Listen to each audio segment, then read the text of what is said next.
It happens in the space between blinks. A twitch at the corner of a mouth, a tightening of shoulders, a laugh that dies too quickly.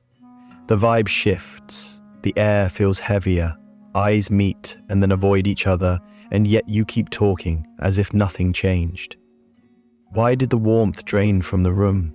Why did everyone else hear a signal you never received? You only notice the silence afterwards.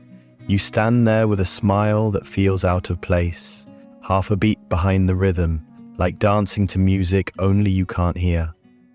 Later, alone, you rewind everything in your head, scene by scene, line by line. What did I miss? Which word, which pause, which glance? Sometimes it feels like the whole world is speaking in invisible subtitles, in a secret code of social cues. And you're the only one who never learnt the alphabet. Beneath every missed signal there is a quiet mechanism at work. While many brains lean on type 1 processing, yours is pushed into type 2. They respond like reflex, you respond like research. They feel first, think later. You think first, still wondering what you were supposed to feel. One mind runs on instinct, on speed, on shortcuts. The other runs on analysis, on checking, on constant double-checking. For people who can't read social cues easily, nothing is truly automatic. Others skim the room like headlines, you read every sentence twice. Others catch tone, timing, tension in a single glance. You piece them together detail by detail, clue by clue. By the time your understanding arrives, the moment has already moved on. Slow pace, wasted energy, easy to misunderstand. How could it not be exhausting? This is why just talk to people can feel like telling someone to sprint underwater.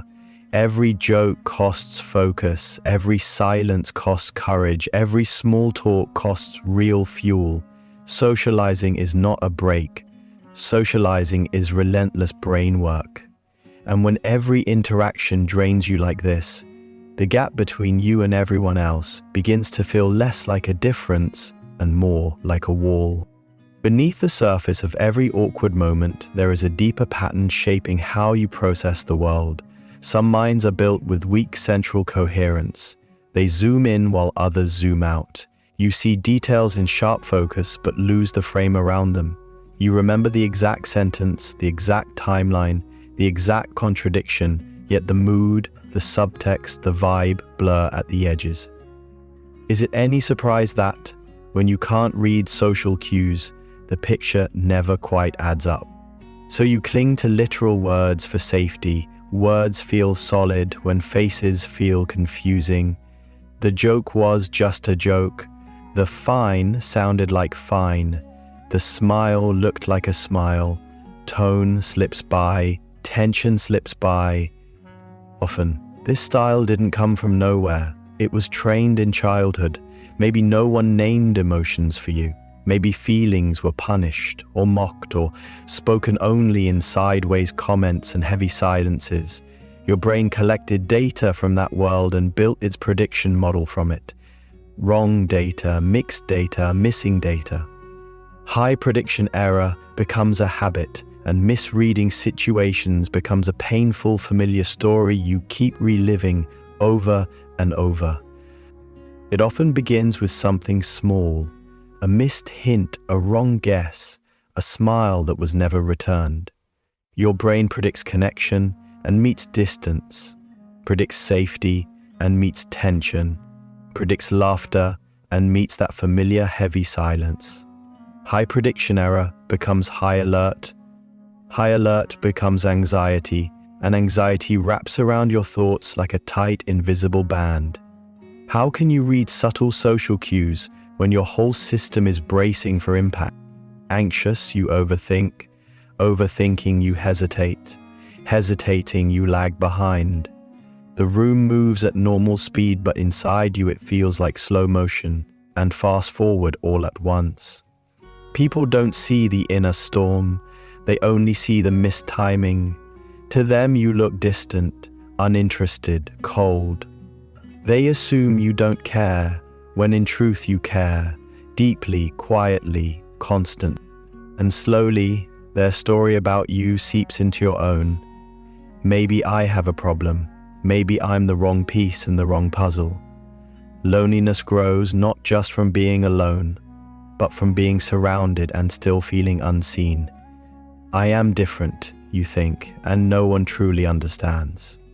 From here, the search for a kinder story has to begin, softly, slowly, over time. You are not broken. You are running a different kind of software. While others rely on quick social instincts, you lean on deep analysis, on careful logic, on a stubborn loyalty to truth. You question the script. You notice inconsistencies. You refuse to be swept away just because the group is moving. Is that a weakness or a different strength? The way out of the loop is not to become someone else, but to work with the system you have. You slow down, you ask for time to think, you ask for clarification when the meaning feels blurred, you ask for directness when hints, irony, or vague signals feel like static.